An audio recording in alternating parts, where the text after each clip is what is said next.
Hey, what's up, everybody? Welcome to this live recording of the Spark the Artist podcast. I'm Steven. And I'm Matthew. Today, we're going to be talking about New Year's resolutions. But before we do that, Steven, I would just like to let all of you know that it is Stephen Duncan's birthday. Happy birthday, Stephen Duncan. Thank you. Are we going to insert like a applaud track? Oh, we can. Yeah, sure. Okay, cool. So, like, obviously, this is a live recording. So, if we make any huge mistakes, you're going to see it. As opposed to if you just listen to our podcast, we tend to, Yeah, and I think make it's ourselves look a little better. I think it's super interesting if you're watching, because you get to see the raw, like, Stephen and Matt. You know what I'm saying? Sure. Like, it's different than listening to it. Yeah. Also, we're not wearing purple. It's a lighting thing. We look like I'm wearing almost completely black and this jean jacket, and he's wearing. I kind of like this though. I might go for purple and black shoes in the future. Yeah. It's kind of I fun. think it depends on what you're wearing. Well, if I'm in front of this Right. camera, it's just Right, all, yeah, it it's all all- matches. It works. Right? But yeah, so today we are going to be talking about New Year's resolutions for 2019, both personal and artistic. So do you want to jump in first? Yeah, I'll start with my personal New Year's resolution for the year, which is to read 12 books. Okay. For those of you who aren't good at math, that would be one book a month. And the reason, that doesn't sound like a lot, but it would be about 9 more books than I read last year, if I did read 12 books this year. And it's always been something that I really want to get into, and I never have had the time or the energy to do it. And now I feel like I'm at a place where I have that time where I can set aside 30 minutes a day to read. And I'm really excited about that. Do you have any books that you're looking at already? Yeah, I'm reading a book right now called God Has a Name, but it's like a theology book. I've heard of that. It's super good. It's super interesting. I don't really know how to describe it to you instead of like really like. It's just really interesting, and it's written in a way that it's really easy to understand. Okay. And it's really good. And then I'm not really looking past that right now because I'm trying to just like focus on this one book. Right. But yeah, so that's my personal goal for the new year. Artistically, my goal is to release more music. And the thing is, I would get so like caught up in like perfecting a song that it would take me months to write a song, record it, get it released. But my goal is to release, whether it's a cover or an original or just like a recording advice video. Okay. Like I want to release like 1 to 2 videos a month at the start, and then maybe get more often, upload more often. Yeah. Because it's something that I want to do, and I want to have like spread into the world, and you can't do that if you just keep it with yourself and are trying to like get it as perfect as it can be. Like Right. there's a point where good enough is Right. good enough. Yeah. So it's that's ready my when it's ready. Yeah, Yeah. that's my artistic goal for the new year. Yeah. So, Yeah. Right on. But you? Well, I was gonna say, like, with the whole book thing, I feel like I get into such a bad habit of like starting books, and I'll read like the first 3 or 4 chapters Yeah. and be really into it, and then once the book kind of loses steam for me, then I'll just kind of flip through to whatever looks interesting Right. chapter-wise. Yeah. So I've got a lot of books that I've partially read. I've at least partially read all the books that I have. But it's kind of rare that I actually finish a book, Right. start to the end. Yeah, you know? and I kind of am with you on that one. I get like halfway through a bunch of books and then I never finish them. Yeah. But that's Yeah. I don't know. It's weird. Like, I feel like our brains are so wired to like quick hits of information. Yeah. Or yeah, getting the specific information that we need, as opposed to with a book, you're kind of settling in for a long form conversation on something. Right. In a way. right. Depending on the type of book, which I don't know about you, I don't really read fiction. I would say I don't read a lot of fiction, but I haven't read it, like any fiction Right. in quite a while. Yeah, I agree. I think it's because if I want to know something, I just like look it up and it's right there and I've got all of the information that I need. But with a book, it's more of like a knowledge journey, I guess you could call it, because you're learning the entire time, but sometimes something would feel more important than something else. Right. So you would, yeah, I know what you're saying. It kind of forces you to interact with the idea as a whole. Right. Instead of like a sound bite or a quote or something like that, you have to read everything in context, which is good. Yeah. I think that's important. And for me, a lot of it is staying focused on a book. And like if I'm reading, I get distracted super easily. So like if I'm reading, I'll start looking at something on my phone, right? And then I'll get caught up in that, and the book will just be like open, like over here, and I won't even pick it up again. Do you listen to music while you read? I do. Okay. See, I can't do it. Yeah, and I can't not. Interesting. Which is weird, like, because a lot of times I read in like a coffee shop or something because I don't like reading. I don't really like reading at home. I have a hard time focusing. You want people to know that you're reading. Oh yeah, that's what it is. Yeah. No, I don't have I have a hard time like focusing at home. So if I don't have headphones in, I hear conversations around me, and then I'm like, oh, what are they saying? What are they saying? So when I have headphones in, it's kind of like, it's just like background noise. I got you. Yeah, if I listen to music while, I will tend to. Thanks, Kyle. Thank you. I will tend to zone more into the music and then not be paying attention at all to what I'm reading. And then that'll distract me and I'll be like, oh, I want to listen to this other song now. And I start thinking about what song I'm going to play next. Yeah, I don't know.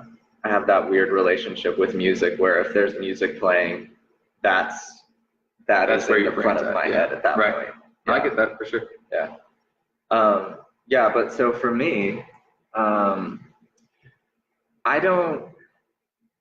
I've never been one to give myself really specific resolutions. Right.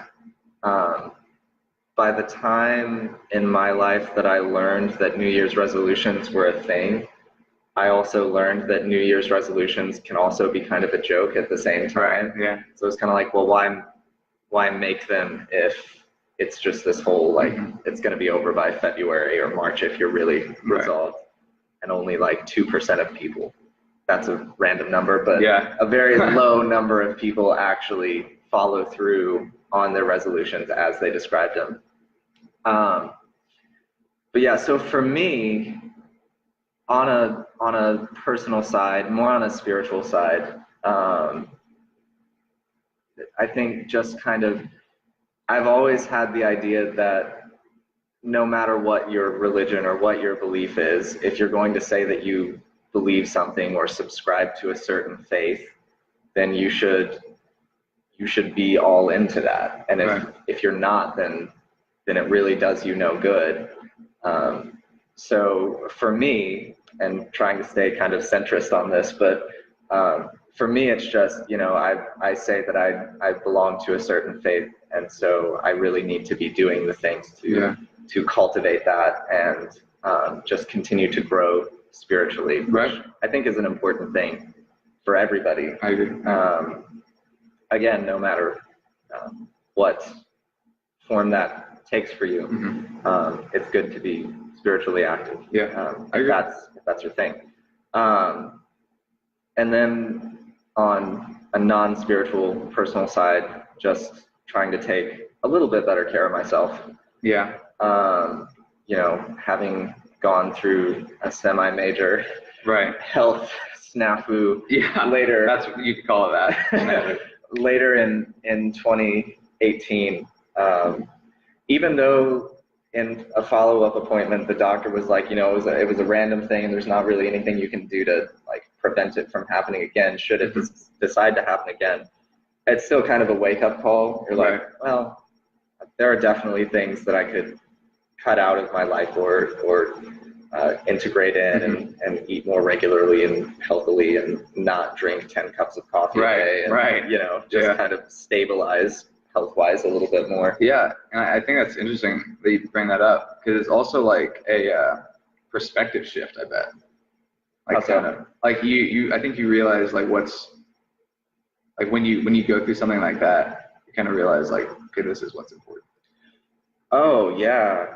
Like this is not with health at all. Yeah, like, I mean, if you want to open that can of worms, like I'm just like, no, that was a really interesting thing that I experienced, especially like sitting in the hospital. I was in the hospital for a couple of days, and it was kind of amazing because so many things cleared up for me. Like, wow, this is just really not important, or I'm spending way too much time worrying about this or stressing out about this, or even like this relationship in my life, this friendship, this, whatever right. is not good for me, and maybe I'm putting more into it than is being returned, which I think that's something that you should do as a person anyway. Like, you shouldn't only have friendships where you just, friendships, working relationships, anything like that, where you just expect an equality, because that's not realistic and that's not really how it works. But there definitely are times where you're staying in, whether it be friendships or things like that, that just aren't good. And I didn't have a lot of that as much as, like, when you're in the hospital for a couple of days, the people in your life that come to visit you, that send you a text, that try to call you, those tend to be the ones that separate themselves a little bit, And it's not like, I didn't broadcast the fact that I was going through that. So the only reason I knew is because I was there. So if someone didn't know, the chances were low that they were going to find out. But inside a close circle of friends, that's hard to avoid. No matter how private you try to be. But yeah, so I really felt like I wanted to engage in my friendships a little bit more, because I really felt that was something I discussed with my roommate a lot over the last few months, is just feeling kind of disengaged from friendships and not feeling super close to very many people, and wondering why that was, or what I could do, and stuff like that. And like, one thing, I guess this is a resolution, but it came after New Year's and had nothing to do with New Year's, but like, I've deleted all the social media apps off my phone just this week, and it's amazing how much more time I have if someone texts me to text them back. If it's not work related, that stuff used to tend to like, okay, I'll answer that later, and then never answer it. And then, I kind of was amazed by how much just brain space and time opened up once I did that, and didn't have that constant, like, oh, I wonder what's going on Instagram right now. So that has helped a lot, even just on the personal engaging with people side of things. So yeah, I guess resolutions come down to taking a little bit better care of myself, both physically, spiritually,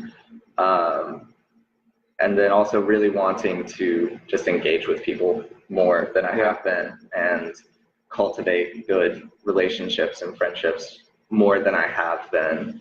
Because there's nothing wrong with work, and there's nothing wrong with being really into your work, but when you let that be everything, those relationships just like wither at the vine, So I think those would be the biggest things for me. What about like artistically? Do you have any? Artistically, it's interesting because Steven isn't reading my Facebook posts.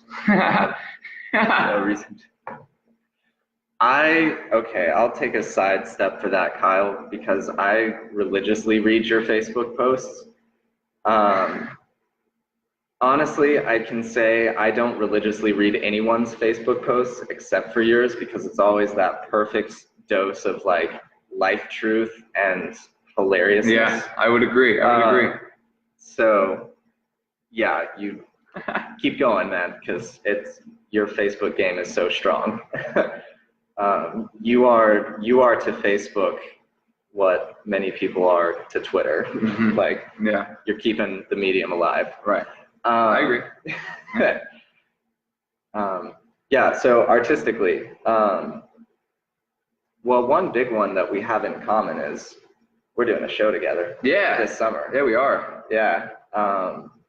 So That's gonna be so much fun. I'm really excited about that. it's gonna be a blast. We've already had some production meetings for it, and it's gonna. I religiously thank you. Yeah, it's gonna be a lot of fun, and I'm excited to kind of delve into that creatively.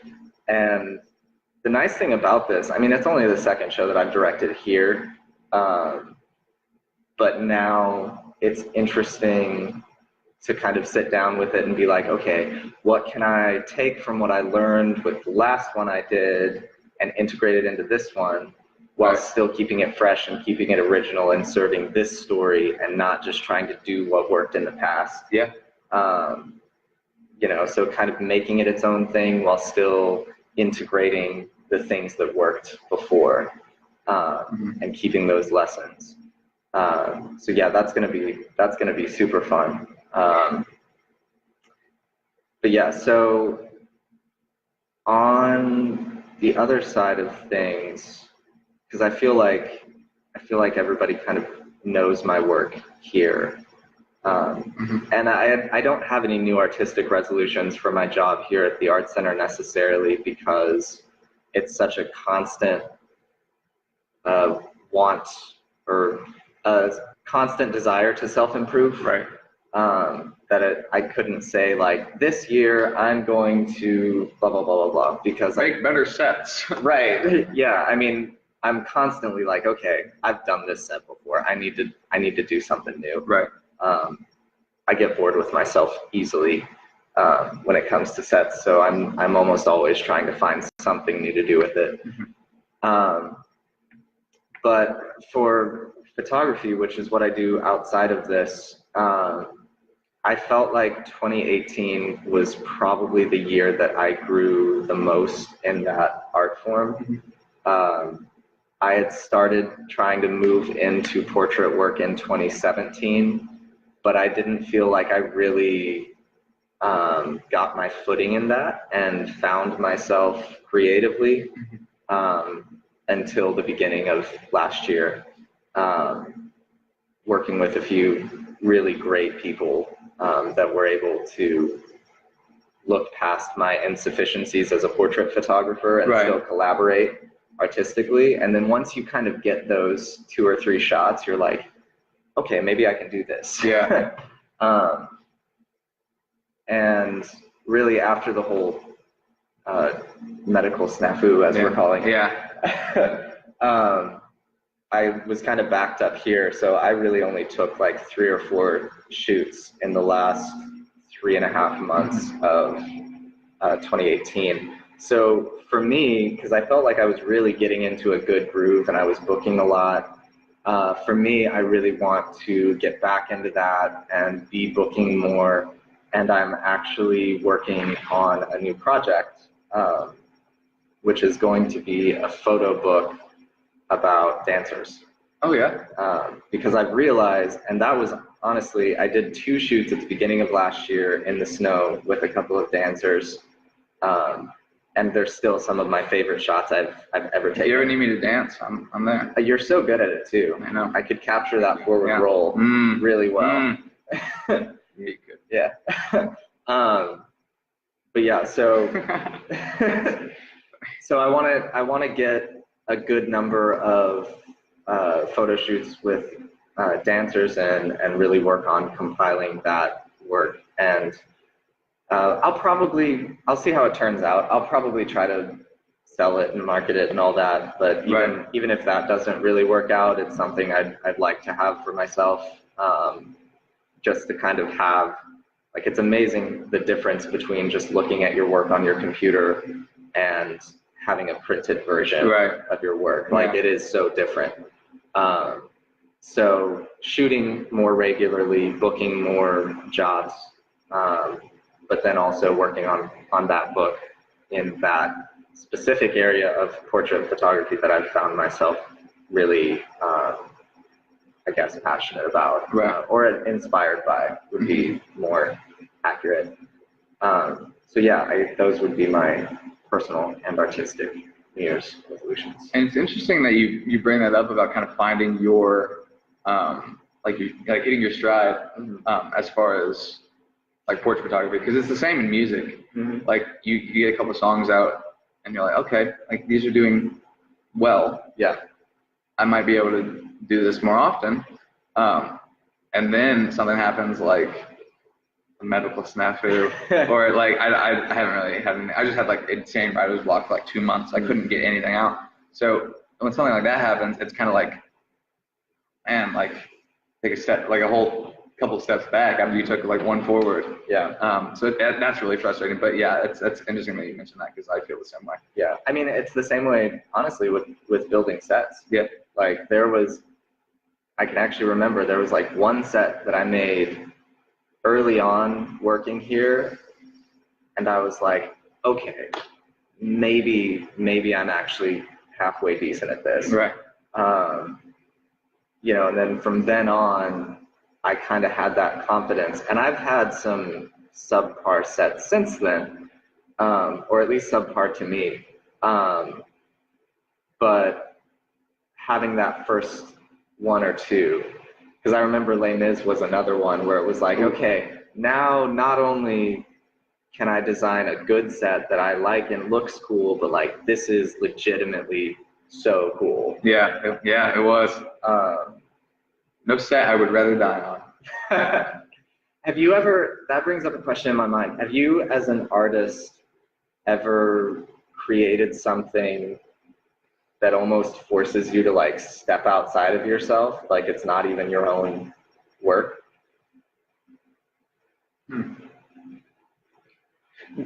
No. And maybe it's different because with a voice, it's so personal. Like even like lyrics are so like I don't know, they like personal, but also like introspective almost. Mm-hmm. So I don't think so. Not with music, at least. Yeah, I don't think so. Yeah. Just because it is such a personal thing. Yeah, and maybe that's the difference for me. Like with certain photographs I have, like I can still look at them and be like, there's no way that I did that. Right. And it's easy to take yourself out of the equation when you're not in the photograph. Right. Yeah. So you don't have that personal connection to it in that you're in it. And even sets, like it's kind of rare that I'm on a set performing that I built. Mm-hmm. It's happened a couple times, but it's rare. Right. So I can always just be sitting in the back and be like, wow, that set is really cool. And I almost disconnect from the fact that I did it. Yeah. And that's kind of a cool thing as an artist. When you can create something that is good enough that you can look past its deficiencies. This is like, it's kind of what you're talking about. When we did Wrinkle, one time, I saw like the kids make like acting choices that I like recommended or that we had talked about. So that's something that I was like super proud of that, and like, man, my work and Michaela's work and everyone who worked on the set and the tech team, and like with the lights. Like we worked so hard on those lights and they looked so good. Yeah. So yes, actually with that, yeah. Well, and that's such a testament to theater too. Like it's so easy to lose track of your own participation in it because it's so collaborative. Even if you influence an acting choice, ultimately it's up to that actor to integrate it into their performance. Exactly. And they have to make it their own. So it's no longer just your idea, it's your idea combined with their enthusiasm and their ethic. And I feel that especially as a designer who kind of has to be in the meetings and design the set, but also integrate a lot of other people's ideas into the set. And then overseeing like the lighting or the sound design or whatever, but then pulling other people in to become a part of that. And then in a really good tech week, pulling in enough people to where I just get to like float and do whatever I need to do and not be tied down to a soundboard. You know, those are really great weeks for me, especially in that regard of being able to admire that collaboration of everybody, from the actors to the directing team to the technical staff and designers. That's a really good way to put that. Yeah, so as we should probably start wrapping up. Yeah, probably. Although this has been fun. Moving forward with the podcast in 2019, obviously there's something going on a little different as you're watching us. Yeah. I'd like to keep doing this. Me too. Yeah. We've got the two greatest viewers ever right now, which I think are still Kyle and Gabby. Yeah. So thank you guys. Maybe in the future that'll be more than two, but even if it is just two, it's still fun. I'd like to keep doing this. One thing we've talked about before is doing a few more just us kind of talking about certain topics. And I think it'd be really fun to get feedback from people who are listening or watching on topics that you want us to discuss, or even suggestions of, would you mind trying to discuss it with this person? Because we are still going to try to have guests. And that's the thing. If you have anybody that you want to hear from, whether they're affiliated with the Art Center or not, let us know, and we'll reach out to them and try to make that happen. I think we are going to do more just like discussion-based podcasts moving forward. Because I've loved the interviews that we've done, and I'm so grateful that we've even had people that are willing to sit down with us and like share their stories and share what they do, and that's so cool. But it is easy for that to become the same thing week to week, not only for us recording it, but for anyone who's listening or watching. You know, it's kind of that same format of like, okay, so what is your history with the arts? Or if they're from the Art Center, your history with the Art Center. And we don't want it to get like boring for the audience. And not that the people are boring, it's just like that format. So just kind of reaching out artistically, even with this form of a podcast. I mean, we just did a Christmas special in video form, and then also released it on the podcast. If you haven't listened to it yet, go on to iTunes, go on to the Art Center's SoundCloud, go on to the Art Center's YouTube channel and watch A Very, Very Christmas. I know it's not Christmas anymore, but it's still super funny. It is funny. We're pretty proud of that. It's really funny. You can hear me, if you watch it all the way through, you can actually hear me speaking in a voice that is ungodly high. And I honestly crack up every time I hear that at this point, but please go watch A Very, Very Christmas. But doing more stuff like that, you know, if someone's got like, hey, I wrote this script. That would be awesome. Like if you guys, if you have a script that you've written and want it to be performed, let us know. We'll do it. We'll cast it. You can help cast it. It'll be great. We've got so many like actors and actresses here that are just always down to do stuff like that. We had what, like 6 people, 7 people on that one, outside of just us. So that was a really fun collaboration for sure. So anything like that is totally welcome. So we don't have a ton of firm plans for 2019. Actually, probably none of them. Probably no firm plans. It's really just been ideas that have been discussed, and then we'll look to integrate in different ways. But yeah, just kind of try to keep it fresh and keep it new and keep it exciting. And So thank you guys so much for watching, or if you're listening later on when we release this, which will be this coming Monday. Thank you guys so much. And I want to say, because I always forget this when we're just recording and doing it segmented, the more like likes and comments, subscriptions. If you listen to the podcast on iTunes, please subscribe to it. Yeah, and leave a review as well. Leave a review. It takes no time to hit 5 stars or 4 stars or Not 3. vote your conscience. Yeah, so if you can do that, whenever we release stuff on YouTube, and that's just kind of on the Art Center side of things as well. Like we do trailers, we've done some interviews, we've got some podcast material that's on there and will continue to be on there in the future. The more that you can subscribe on YouTube, like, comment, all that kind of stuff, that helps us out a ton. And especially on like Facebook, the algorithms are so crazy that if you watch it or you click on it, but you don't like it or comment on it, like it doesn't spread very well. So anytime that you can share, like, do all that stuff, it helps us out so much, and we really appreciate that. For sure. Would you like to say anything in closing? No. All right. Happy birthday, Steven. All right. Well, thank you for tuning in to the Spark the Artist live recording of the podcast. Yeah, check it out on Monday, even though you've already heard it. Anyway, thank you guys so much. Happy New Year.